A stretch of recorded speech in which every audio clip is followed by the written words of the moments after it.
बिस्मिल्लाहिर्रहमानिर्रहीम। अस्सलाम वालेकुम students, welcome back to my YouTube channel. आज की इस वाली वीडियो में हम इंग्लिश 507 फोनेटिक्स एंड फोनोलॉजी की मिड टर्म प्रिपरेशन स्टार्ट करने वाले हैं, जिसमें हम लेसन नंबर 1 से 9 तक जो है वो इस वीडियो में कवर करेंगे। और नेक्स्ट वीडियो में हम इंशाल्लाह इसके रिमेनिंग पार्ट्स जो हैं वो कवर करेंगे।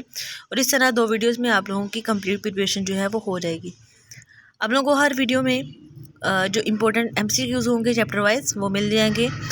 और सेकंड, आप लोगों को जो short question and long questions होंगे और कंप्लीट कॉन्सेप्ट जो है वो आप लोगों को कन्वे करने की पूरी कोशिश करूँगी। आप लोगों ने वीडियो को लास्ट तक लाजमी देखना है। इंशाल्लाह आप लोगों को इसकी जैसी वीडियो जो है वो नहीं मिलेगी और आप लोगों की कंप्लीट प्रिपरेशन जो है वो जस्ट इन 2 वीडियोस में हो जाएगी। स्टार्ट करते हैं। सबसे पहले तो आप लोगों का जो मिड टर्म का सिलेबस है 1 से 18 तक के जो लेक्चर्स हैं उसके ऊपर है, ठीक है। तो हम लेसन नंबर 1 से 9 तक जो है इस वाली वीडियो में डिस्कस करेंगे। और सेकंड वीडियो में आप लोगों के साथ जो है वो हम लेसन नंबर 10 से 18 तक जो है वो डिस्कस करेंगे। लेक्चर स्टार्ट करने से पहले अगर आप लोगों ने अभी तक चैनल को सब्सक्राइब नहीं किया है तो चैनल को सब्सक्राइब करके बेल के आइकन पर क्लिक करें, ताकि आप लोगों को आने वाली मिड टर्म की जो करंट पेपर्स होंगे वो भी आप लोगों के साथ शेयर किए जा सके। स्टार्ट करते हैं लेसन नंबर 1 में। इसमें जो ये चीज़ मैंने हाईलाइट की है टॉपिक नंबर 001 में, इसमें ये जस्ट आपके MCQs के लिए है, ठीक है। इसमें अगर आप लोगों ने करनी है तो फोनोलॉजी एंड फोनेटिक्स की डेफिनेशन कर सकते हैं, लेकिन वो लेक्चर 2 में भी आ जाएगी, तो आप लोग इस यहाँ से इसको MCQs के लिहाज से कर लीजिए, ठीक है। उसके बाद है जी इंट्रोडक्शन टू द कोर्स। यहाँ पे हम जो फोनेटिक्स एंड फोनोलॉजी है उसको क्यों डिस्कस करते हैं, तो वो बात जो है उन्होंने यहाँ पे लिखी है। ये जो चीज़ें मैंने यहाँ पे हाईलाइट की हैं ग्रीन मार्क के साथ, ये आपके MCQs में आ सकती हैं। और जो आपकी येलो मार्क्स में है, ये जो है टॉपिक 002 में ये आपके MCQ स्टेटमेंट हो सकती हैं, ठीक है। तो आप लोगों ने इनको अच्छे से याद रखना है, ठीक है। उसके बाद है जी यहाँ पे ये भी MCQs के लिए है, ठीक है। चैप्टर 1 में जो है ना वो 1 से 2 क्वेश्चन ही बनते हैं, ज़्यादा MCQs ज़्यादा बनेंगे, ठीक है। उसके बाद टॉपिक 003 में है जी फोकस लैंग्वेज कौन सी है हमारी इस कोर्स में, वो है इंग्लिश, ठीक है। और यहाँ पे सेकंड नंबर पे एक एब्रीविएशन है रिसीव्ड प्रोनाउंसिएशन की, ये आप लोगों ने याद रखनी है, ठीक हो गया। उसके बाद टॉपिक 004 में यहाँ पे जो है ना ये क्वेश्चन भी हो सकता है 3 मार्क्स का, या फिर आपका जो है ये MCQs में पूछा जा सकता है कि एम्स और ऑब्जेक्टिव कौन से हैं इस कोर्स के। तो आप लोग इसको शॉर्ट फॉर्म में भी याद रख सकते हैं कि ह्यूमन साउंड जो किस तरह से प्रोड्यूस होती है, फर्स्ट ये है। उसके बाद ह्यूमन साउंड्स की जो फिज़िकल प्रॉपर्टीज़ हैं उसको जानने के लिए हमने ये कोर्स जो है ना उसका आगाज़ किया, ठीक है। और उसके बाद थर्ड नंबर पे है जी सुप्रा सेगमेंटल फीचर्स और कनेक्टिव स्पीच के फीचर्स को समझने के लिए, यानी उनको स्टडी करने के लिए। उसके बाद IPA सिंबल्स की अवेयरनेस के लिए, ठीक है। उसके बाद है जी transcribe any kind of English text, transcribe करने के लिए। और उसके बाद है जी हमें अपनी एक्सपेरिमेंटल फोनोलॉजी के लिए खुद को एक्सपर्ट लेवल पे लेने के लिए जो है ना हमने ये कोर्स किया। और उसके बाद लास्ट वन है जी मॉडर्न सॉफ्टवेयर को सीख सकें कि वो किस तरह से फोनोलॉजिकल रिसर्च में काम करते हैं। तो ये सारी जो लर्निंग है वो हम करेंगे अपने इंग्लिश 507 में। तो ये आप लोगों का जो है ना ये एम्स एंड ऑब्जेक्टिव्स हैं इस कोर्स के, ठीक है। तो आप लोगों ने इसको अच्छे से याद रख लेना, शॉर्ट फॉर्म में भी आप लोग याद कर सकते हैं, और जिस तरह से मैंने बताया आप लोग इसको अपनी वर्डिंग में लिख लें तो ये भी आप लोगों का बेटर हो जाएगा। उसके बाद है जी यहाँ पे टॉपिक 005 में इस कोर्स का एवेल्यूशन क्राइटेरिया बताया है कि आप लोगों के कितने DDBs MCQs वगैरह क्विज़ेस असाइनमेंट्स होंगी। तो ये आप लोगों के MCQs यानी आपके मिड्स के हवाले से ये कोई भी इम्पोर्टेंट नहीं है कि आप लोगों की जो है ना वो क्या मतलब इस टॉपिक में से कुछ भी इंपॉर्टेंट नहीं है, इसलिए मैंने यहाँ पे इसको कुछ हाईलाइट नहीं किया। उसके बाद है जी introduction to vowels and consonants topic 006। इसमें हमारे पास जो है ना एक इम्पोर्टेंट MCQs है, ठीक है। एक नहीं बल्कि 2 से 3 MCQs हैं यहाँ पे। कॉन्सोनेंट क्या होते हैं? A consonant is the speech sound in which air is at least partly blocked, whereas vowel is a sound in which there is no obstruction found and the air passes through the cavity freely।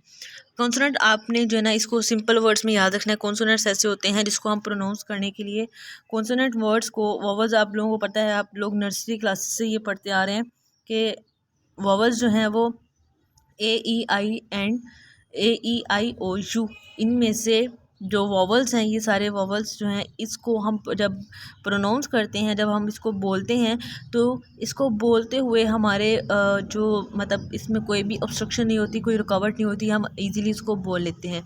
लेकिन जैसे ही हम इनके अलावा जो words बोलते हैं वो सारे कॉन्सोनेंट्स होते हैं, और जब हम उनको प्रोनाउंस करते हैं तो वो उसमें हमारे पास रुकावटें आ जाती हैं। जैसे आप बी को प्रोनाउंस करेंगे तो उसमें रुकावट आ जाती है, लिप जो है वो क्लोज़ करने पड़ते हैं। ठीक है, तो आप लोग इनको सिंपल वर्ड्स में याद रखें कि कॉन्सोनेंट्स ऐसे जो है ना वो स्पीड साउंड्स हैं जिसमें जो है ना वो ब्लॉकेज होता है, और यानी आप ये भी कह सकते हैं कि जिसमें ऑब्स्ट्रक्शन जो है वो होती है। ठीक है, और सेकंड जो है वॉवल ये होते हैं जिसमें ऑब्स्ट्रक्शन जो है वो नहीं होती। तो ये दोनों में मेन डिफरेंस है।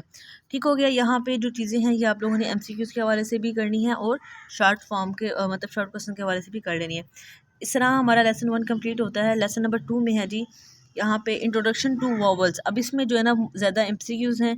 ठीक है, आप लोगों के जो इंग्लिश 507 का पेपर है, लास्ट मैंने 5 ईयर्स का जो एनालिसिस किया उसके थ्रू मुझे आइडिया हुआ है कि आपका जो पेपर है इंग्लिश 507 का, उसमें आप लोगों का जो है ना ज़्यादा फिल इन द ब्लैंक्स में क्वेश्चन आते हैं। ठीक है, 2 से 3 क्वेश्चन जो है ना फिल इन द ब्लैंक्स आते हैं शॉर्ट में, और 1 से 2 जो है ना वो लॉन्ग में भी आते हैं। ठीक है, क्योंकि इसमें जो है ना वो शॉर्ट एमसीक्यूज़ वाली चीज़ें ज़्यादा है।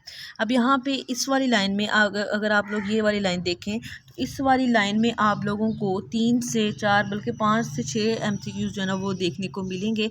फर्स्ट एमसीक्यूज़ ये है कि कितनी साउंड्स होती हैं आरपी में। ठीक है, इसमें 44 साउंड्स होते हैं। सेकंड, आप लोगों से ये पूछा जा सकता है कि कितने वॉवल्स होते हैं उन साउंड्स में, तो 20 वॉवल्स होते हैं। ठीक है, अब वॉवल्स को कितनी फॉर्म्स में जो है ना वो कन्वर्ट किया जाता है, कितनी जो है ना ये फॉर द डिवाइड्स होती हैं, तो ये 2 वॉवल्स में होती हैं, pure vowels and diphthong vowels. Pure vowels को जो है वो हम मोनोफ्थोंग्स भी कहते हैं। ये आपका एमसीक्यूज़ बन सकता है। ठीक है, उसके बाद है जी यहाँ पे मोनोफ्थोंग्स जो हैं, प्योर वॉवल्स यानी मोनोफ्थोंग्स जो हैं वो कितने होते हैं, वो 12 होते हैं टोटल। ठीक है, यहाँ पे ये सारे एमसीक्यूज़ हैं जो मैं आप लोगों को वन बाय वन सेपरेटली बता रही हूँ। ठीक है, उसके बाद जो मोनोफ्थोंग्स 12 मोनोफ्थोंग्स हैं उसमें से 5 जो हैं वो लॉन्ग वॉवल्स होते हैं और 7 जो है वो शॉर्ट वॉवल्स होते हैं। अब ये जो है ना ये आप लोगों के सारे एमसीक्यूज़ हैं जो कि इंपॉर्टेंट है, आप लोगों ने अच्छे से याद करने हैं। अब यहाँ पे मैंने मार्क कर दी कि ये एमसीक्यूज़ के लिए है, ये आपके उसमें भी आ सकते हैं, आपके जो फिल इन द ब्लैंक्स हैं उसमें भी आ सकते हैं ये, और आपके एमसीक्यूज़ में मोस्टली जो है ना वो आते हैं कि आपको ये वाली जो चीज़ें हैं इस तरफ वाली, ये वाली जो है ये आप लोगों को जो है ना वो नीचे दी जा सकती हैं ऑप्शंस में। ठीक है, उसके बाद है जी टॉपिक 008 में, ये भी एमसीक्यूज़ के हवाले से इम्पोर्टेंट है। ठीक है, इंग्लिश डिफ्थोंग्स जो है ना वो 2 कैटेगरीज के होते हैं, जिसमें फर्स्ट कैटेगरी ये है कि सेंटरिंग आ जाता है। ठीक है, यानी उसकी जो साउंड है वो ये वाली साउंड से एंड होती है, जबकि जो दूसरा है वो है क्लोजिंग, जिसमें ये वाली 2 चीज़ें जो हैं इसको एंड करती हैं, आई एंड जो सेकंड यहाँ पे साउंड है। ठीक है, ये 2 चीज़ें जो हैं ये क्लोजिंग में आ जाती हैं और सेंटरिंग में ये वाली साउंड आ जाती है। ठीक है, जो ब्रैकेट्स में लिखी हुई है। उसके बाद है जी यहाँ पे डिफ्थोंग्स, ये भी आप लोगों के एमसीक्यूज़ के लिए इंपॉर्टेंट है। ठीक है, एमसीक्यूज़ में ये ज़्यादा चीज़ें आएंगी, तो आप लोगों ने अगर इसको समझना है तो मैं आप लोगों को नेक्स्ट जो है ना वो बताऊँगी कि इस तरह से आप लोग इसको समझ सकते हैं। ठीक है, एक चैनल है वहाँ पे इन्होंने अच्छे तरीके से समझाया हुआ है, तो आप लोग उसको जाके जो है ना वो देख सकते हैं, उसमें आप लोगों को सारी समझ आ जाएगी। ठीक हो गया। यहाँ पे है टॉपिक नंबर 009, इसमें इंग्लिश कॉन्सोनेंट्स को अच्छे से एक्सप्लेन किया हुआ है। अब ये जो है ना ये सारे एमसीक्यूज़ हैं। ठीक है, यानी ये सेपरेटली जो है ना ये एमसीक्यूज़ में आ सकते हैं, प्लोसिव में भी आ सकते हैं, नासल्स कितने होते हैं ये भी एमसीक्यूज़ आ सकता है, फ्रिकेटिव्स कितने होते हैं इंग्लिश कॉन्सोनेंट्स में ये भी एमसीक्यूज़ आ सकता है, उसके बाद एफ्रिकेट्स कितने होते हैं, और उसके बाद लास्ट वन है जी अप्रोक्सीमेट्स कितने होते हैं। अब ये सारे जो हैं ये एमसीक्यूज़ के हवाले से इंपॉर्टेंट है और ये सेपरेटली भी आ सकते हैं। ठीक है, तो ये आप लोगों ने अच्छे से इसको याद रखना है। उसके बाद ये वाली जो चीज़ें हैं इनकी जो प्लोसिव की जो एग्जांपल्स इन्होंने यहाँ पे दी हुई हैं कि कितने हैं और उनकी एग्जांपल्स से समझाया हुआ है, तो आप लोगों ने इनको सबको जस्ट एमसीक्यूज़ के हवाले से एक दफ़ा देख लेना है। आप इसको याद करने के लिए यूँ कर सकते हैं कि आप इसको शॉर्ट फॉर्म में जो है ना ये याद कर सकते हैं, जैसे PBT, इसका कोई एक वर्ड बना लें, स्पेसिफिक वर्ड जो कि आपको याद रहे कि ये प्लोसिव में ये वाली साउंड्स आती हैं। ठीक है, उसके फर्स्ट लेटर से हमें अंदाज़ा हो जाएगा। उसके बाद सिमिलरली आप लोग इनको भी जो है ना वो याद कर सकते हैं। ठीक हो गया। नेक्स्ट है जी हमारे पास टॉपिक नंबर 10 में IPA transcription of English sounds. अब यहाँ पे जो है इंग्लिश साउंड्स में IPA ट्रांसक्रिप्शन कैसे होती है, IPA सिंबल्स जो हैं वो किस तरह से हमारे पास देते हैं इन अंडरस्टैंडिंग के लिए कि हम इनको ट्रांसक्रिप्शन कैसे कर सकते हैं IPA सिंबल्स के थ्रू। अब जो लॉन्ग वावल्स हैं उसके IPA सिंबल्स जो हैं वो कुछ यूँ हैं, ठीक है। लॉन्ग वावल्स के ये वाले हैं, शॉर्ट वावल्स के ये वाले हैं, और उसके बाद डिफ्थोंग्स के ये वाले हैं, ठीक है। इनको लर्न करने के लिए मैं आप लोगों को एक चैनल का नेम बताऊंगी, आप लोग उसको वहाँ से जाके सर्च करके लिख सकते हैं या देख सकते हैं या समझ सकते हैं, ठीक हो गया। उसके बाद है जी यहाँ पे टॉपिक नंबर 11, तो इंट्रोडक्शन टू फोनोलॉजी। अब यहाँ पे ये शॉर्ट क्वेश्चन है, फोनोलॉजी का इंट्रोडक्शन आप बताएं, फोनोलॉजी क्या होता है, ठीक है। उसके बाद इंट्रोडक्शन टू फोनेटिक्स है टॉपिक नंबर 12, ये भी आप लोगों का जो है ये इम्पोर्टेंट है। अब अच्छा फोनोलॉजी क्या होता है, फोनोलॉजी ये होता है कि आप जो है वो साउंड्स को स्टडी करते हैं पर्टिकुलर लैंग्वेज। अच्छा जी, तो इंट्रोडक्शन टू फोनोलॉजी में हम देखते हैं जी phonology is a study of the sounds of a particular language, ठीक है। अच्छा, फोनोलॉजी और फोनेटिक्स में मेन डिफरेंस ये है कि फोनोलॉजी में हम ये देखते हैं कि डिफरेंट लैंग्वेजेस की साउंड्स कौन कौन सी होती हैं, ठीक है। जबकि फोनेटिक्स में हम उनकी फ़िज़िकल प्रॉपर्टीज़ को देखते हैं, फ़िज़िकल कंस्ट्रक्शंस को देखते हैं कि किस तरह से साउंड जो है वो प्रोड्यूस होती है, ठीक है। फोनोलॉजी में हम ये जस्ट स्टडी करते हैं कि कौन कौन सी साउंड्स जो हैं वो होती हैं पर्टिकुलर लैंग्वेज में, ठीक है। जबकि हम जो है वो फोनेटिक्स में इसकी फ़िज़िकल प्रॉपर्टीज़ को डिस्कस करते हैं कि वो किस तरह से आर्टिकुलेट होती हैं, ठीक है। ये मेन डिफरेंस है इन दोनों में, ये आप लोगों ने अच्छे से याद रखनी है। लेसन नंबर 3 है हमारे पास फोनेटिक्स वर्सेस फोनोलॉजी। अब यहाँ पे आपके पास ये लॉन्ग क्वेश्चन में भी पूछा जा सकता है और शॉर्ट क्वेश्चन में भी पूछा जा सकता है कि फोनोलॉजी एंड फोनेटिक्स में डिफरेंस क्या है, ठीक है। तो मैंने इसका कॉन्सेप्ट आप लोगों को दे दिया है, आप लोगों ने इसको अच्छे से याद कर लेना है। जो चीज़ें मैंने हाईलाइट की हैं ये इंपॉर्टेंट है, आप लोगों ने इसको अच्छे से प्रिपेयर करना है, तो इंशाल्लाह आप लोगों के मार्क्स जो हैं वो अच्छे आ जाएंगे। टॉपिक नंबर 14 है जी, यहाँ पे कुछ की कॉन्सेप्ट्स हैं फोनेटिक्स एंड फोनोलॉजी में, जिसमें फर्स्ट नंबर पे है जी फ़ोन। फ़ोन जो है ये एक सेगमेंट होता है या एक साउंड होती है जिसमें फ़िज़िकल फीचर्स जो है ना वो जो है ना हम देखते हैं, ठीक है। और ये जो है इसको हम ज़्यादातर नॉन टेक्निकल सेंस में लेते हैं, ठीक है। अब foenum is the smallest meaningful unit of sound, ये MCQs में इम्पोर्टेंट है, ठीक है। और हम ये भी सेकंड MCQs ये भी आ सकता है, a small unit of phonology is foenum, ठीक है। उसके बाद है जी एलोफोन। एलोफोन क्या होता है, allophone is a definable systematic variant of a foenum.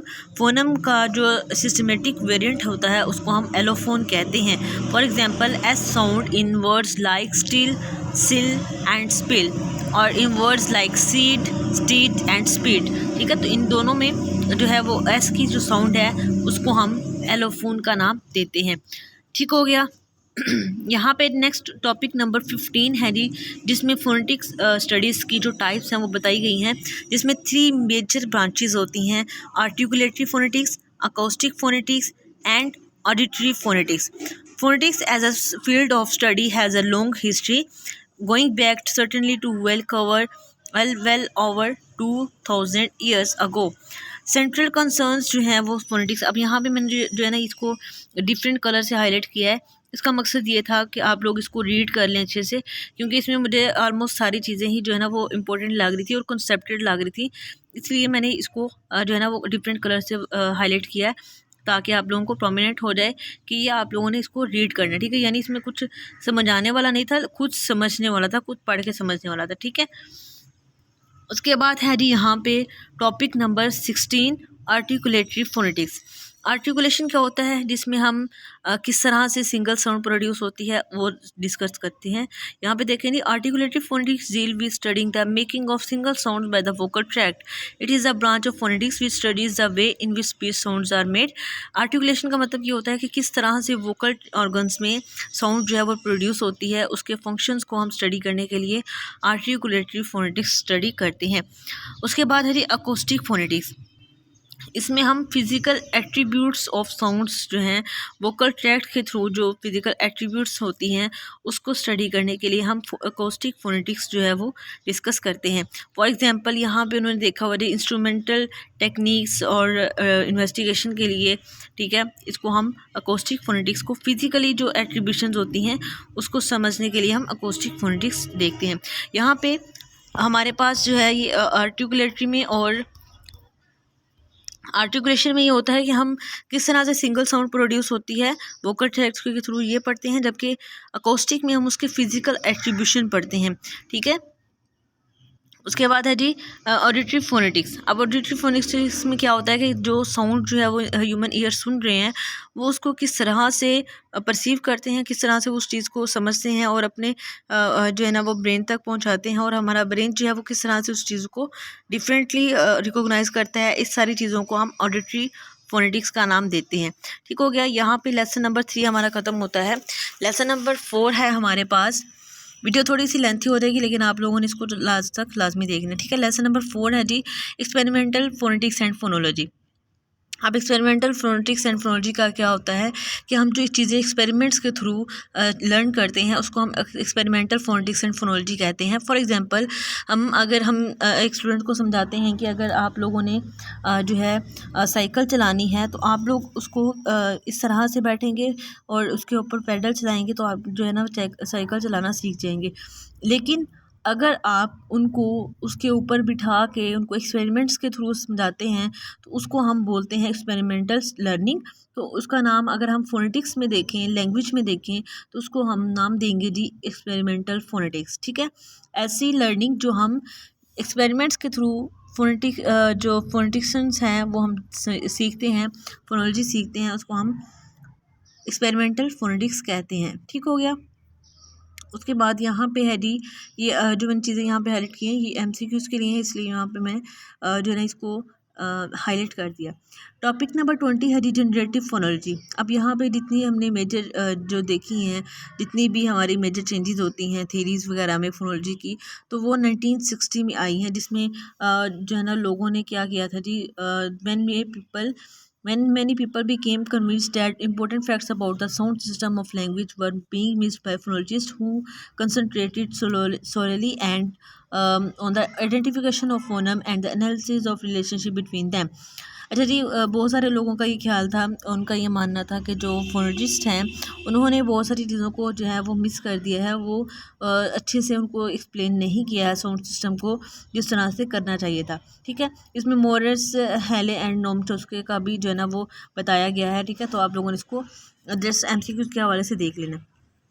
उसके बाद है जी हमारे पास आर्टिकुलेटिव फोनेटिक्स, जैसे कि हमने पहले बात की कि किस तरह से आर्टिकुलेशन होती है, किस तरह से हम स्पीच साउंड प्रोड्यूस करते हैं, और हमारे आर्टिकुलेटर्स बेसिकली हमारे बॉडी पार्ट्स होते हैं, वो किस तरह से जो है मूवमेंट होती हैं उनकी, ये सारी चीज़ों को समझने के लिए हम आर्टिकुलेटिव फोनेटिक्स में जाते हैं। उसके बाद है स्पीच प्रोडक्शन, ये इंपॉर्टेंट है आपके शॉर्ट एमसीक्यूज़ के लिए, ठीक है। शॉर्ट या लॉन्ग क्वेश्चन में भी पूछा जा सकता है, क्योंकि हमारे लॉन्ग क्वेश्चन जो 5 मार्क्स के होते हैं तो इतना सा जो है ना ये आंसर जो है ना वो सही होता है। ठीक हो गया। यहाँ पे है जी स्पीच प्रोडक्शन क्या होती है। Speech production we need the air stream mechanism. Air stream mechanism क्या होता है, ये वाला आप लोगों ने यहाँ से इसको देख लेना है। The process of speech is activated the exploration of the air stream at larynx. तो ये सारी जो है ना यहाँ पे आप लोगों ने इसको अच्छे से देख लेना है। बेसिकली यहाँ पे स्पीच किस तरह से प्रोड्यूस होती है, आर्टिकुलेटर्स जो है वो किस तरह से काम करते हैं, उसके बाद अकोस्टिक जो है वो किस तरह से काम करता है, ये सारी चीज़ें जो उन्होंने इसको कंबाइन करके एक जो है ना प्रोडक्शन बना दिया है, स्पीच प्रोडक्शन। ठीक हो गया। यहाँ पे साउंड वेव्स का जिक्र है जी।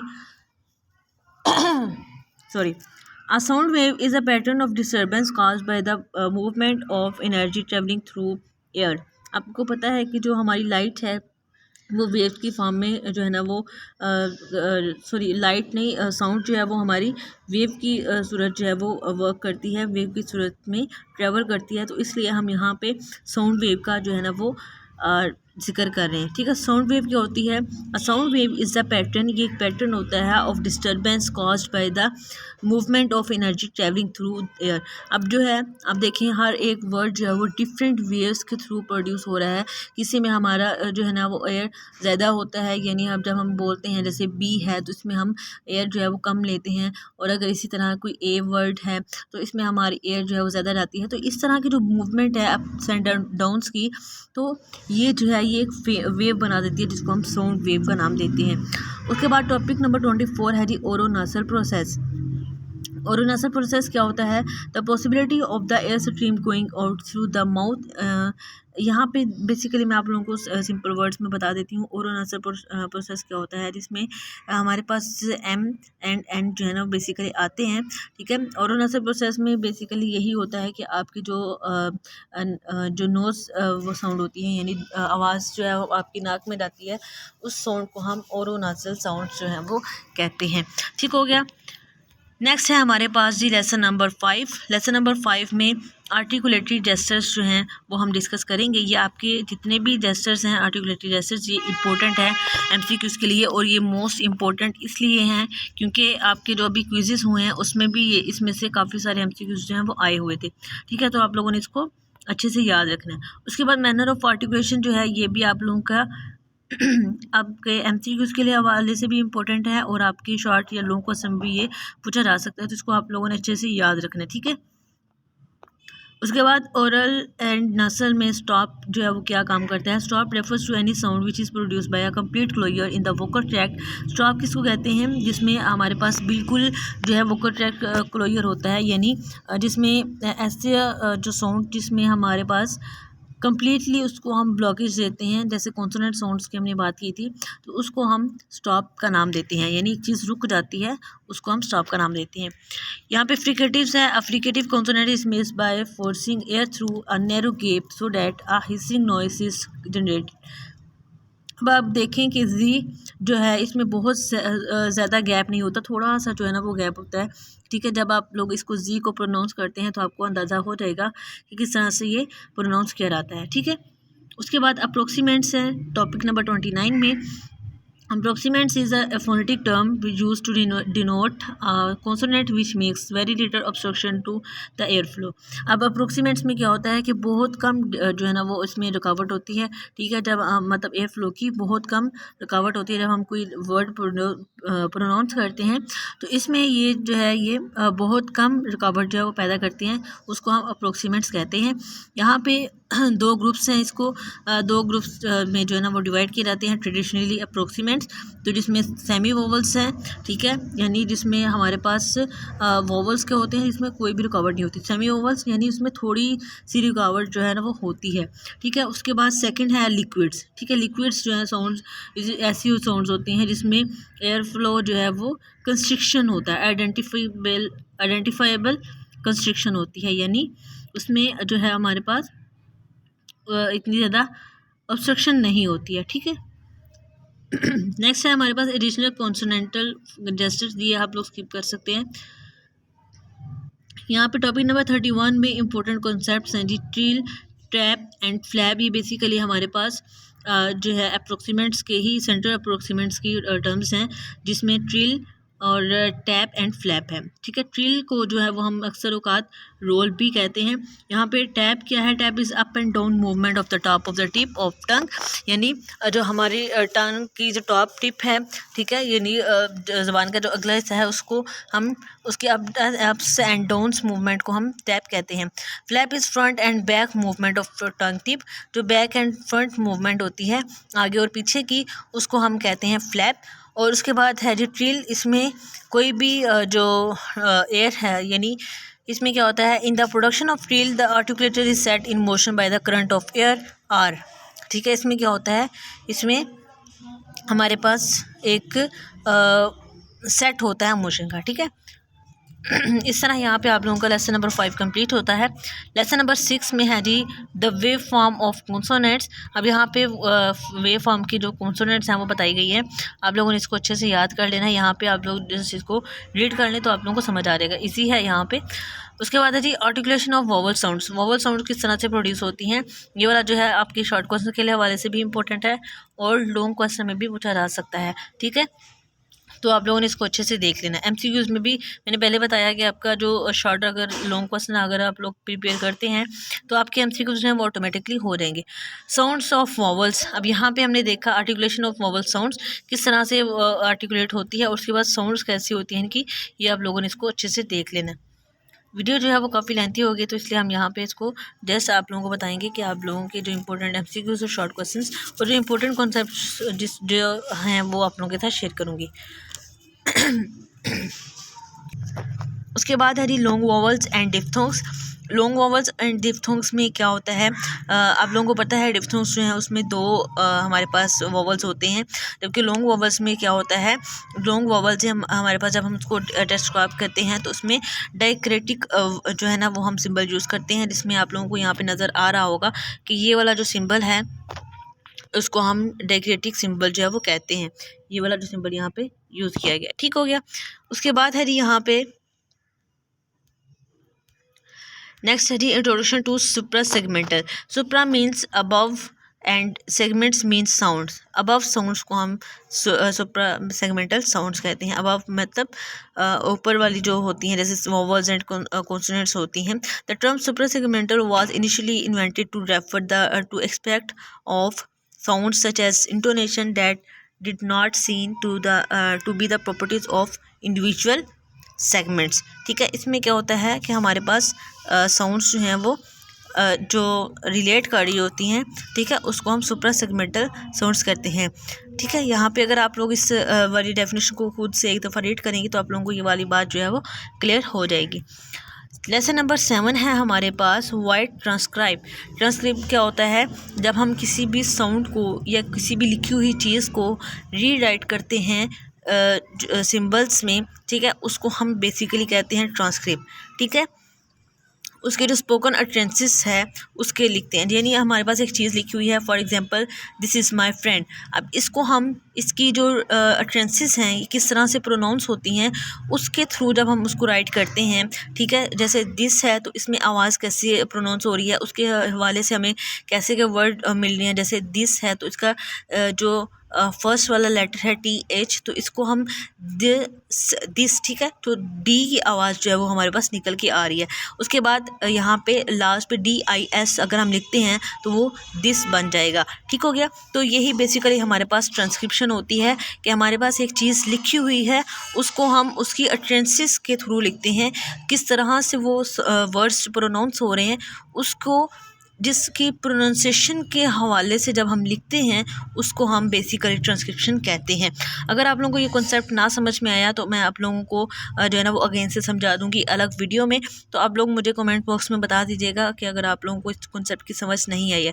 बेसिकली वैसे मैंने आप लोगों को समझा दिया है कि सिंपल है, जो चीज़ हमारे पास लिखी हुई आ रही है, जैसे यहाँ पे फर्स्ट वाली लाइन है, ये वाली line transcription is an important tool in phonetics and phonology. अब ट्रांसक्रिप्शन को किस तरह से हम बोलेंगे, ट्रांसक्रिप्शन, ठीक है, तो इसकी प्रोनाउंसिएशन में जो वर्ड्स हमारे सिमिलर लगते हैं उसको हम यहाँ पे लिखते हैं तो ये हमारे पास ट्रांसक्रिप्शन हो जाएगी, ठीक है। जैसे TOOL टूल है, तो अगर हम टूल का अगर हम देखते हैं तो TOL भी हमारे पास टूल बन सकता है, ठीक है। इसी तरह ये जो प्रोनाउंसिएशन के थ्रू हम जो लिखते हैं वर्ड्स उसको हम ट्रांसक्रिप्शन कहते हैं। होप्स हो कि आप लोगों को समझ आ गया हो। Introduction to IPA। अब यहाँ पे IPA का इंट्रोडक्शन है, यहाँ पे आप लोगों ने इसको देख लेना है, इतना मुश्किल नहीं है, MCQs के हवाले से है। और अगर आप लोगों के पास शॉर्ट क्वेश्चन आता है तो आप लोग इसको जस्ट बता देंगे कि IPA जो है वो बेसिकली होता क्या है, इंटरनेशनल फोनेटिक अल्फ़ाबेट्स, ठीक है।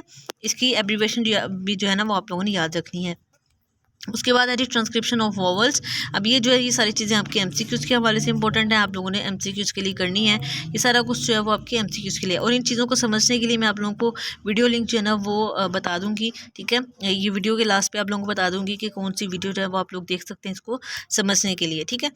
उसके बाद लेसन नंबर 8 है जी। लेसन नंबर 8 में ब्रॉड एंड नैरो ट्रांसक्रिप्शन, ये इंपॉर्टेंट है शॉर्ट क्वेश्चन के लिए भी और लॉन्ग क्वेश्चन के लिए भी इम्पोर्टेंट है, वेरी वेरी इंपॉर्टेंट है, क्योंकि आपके मैंने जो है ना वो लास्ट 5 ईयर्स में देखा था, तो इसमें ये हर एक में जो है ना ये इम्पोर्टेंट ये क्वेश्चन जो है ना वो रिपीट हुआ है, तो इसलिए मैं इसको कह रही हूँ कि ये बहुत ज़्यादा इम्पोर्टेंट है, ठीक है।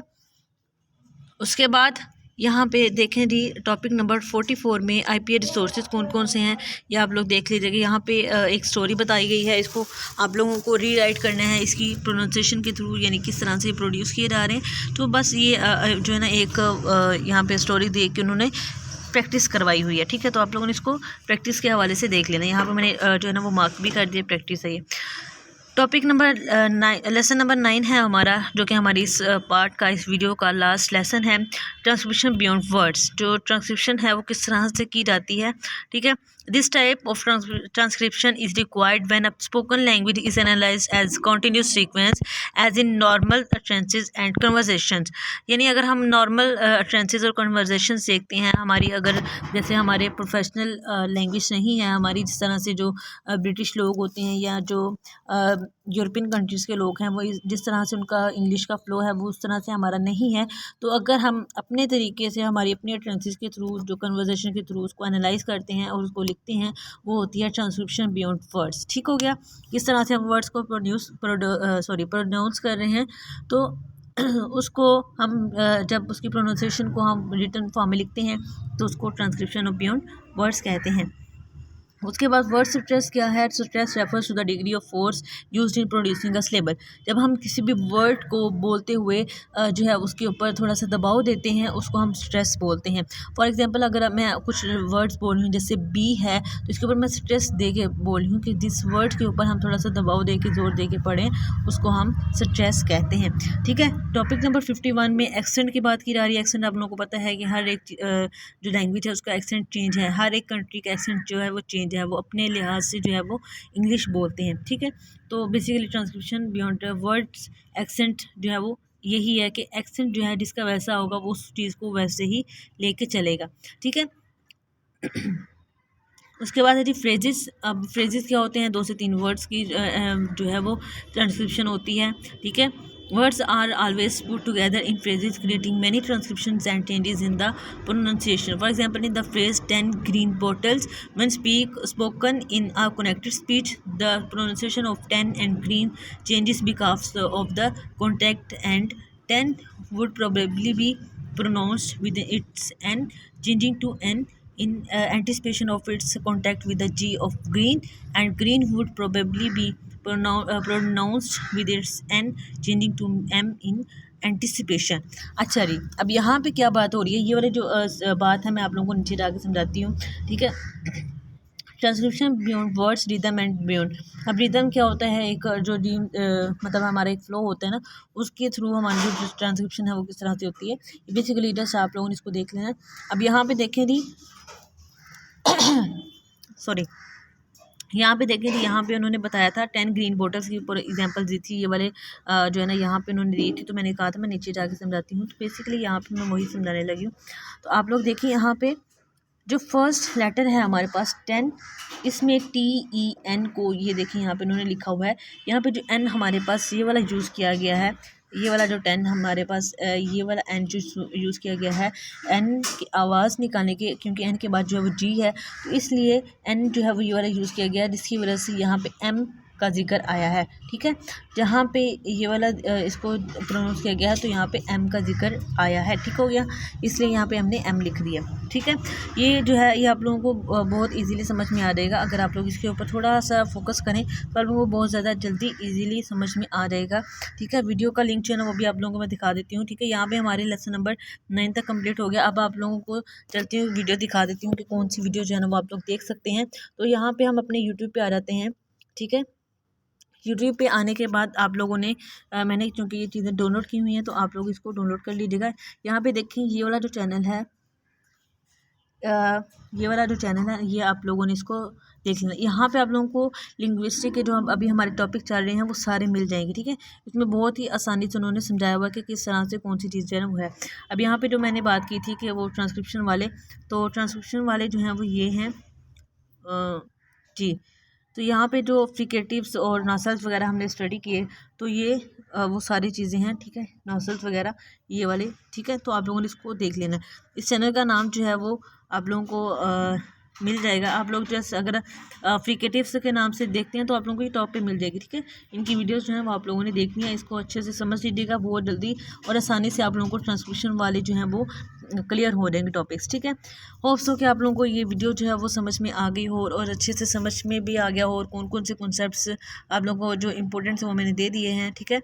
और कौन से शॉर्ट क्वेश्चंस हैं, कौन से एमसीक्यूज हैं, ये सारा कुछ आप लोगों को बता दिया गया है। अब आप लोगों ने इसको अच्छे से देख लेना है और अच्छे से प्रिपरेशन जो है वो कर लेनी है। वीडियो अच्छी लगे तो लाइक कीजिएगा, अपने दोस्तों के साथ शेयर कीजिएगा, और चैनल पे नए हैं तो चैनल को सब्सक्राइब करके बेल के आइकन पर लाजमी क्लिक करके रहिएगा, क्योंकि आप लोगों को आने वाले मिड टर्म के जो करंट पेपर्स हैं वो भी इसी चैनल पर मिलने वाले हैं। मिलते हैं अपनी नेक्स्ट वीडियो में नेक्स्ट टॉपिक के साथ, तब तक के लिए अल्लाह हाफिज़।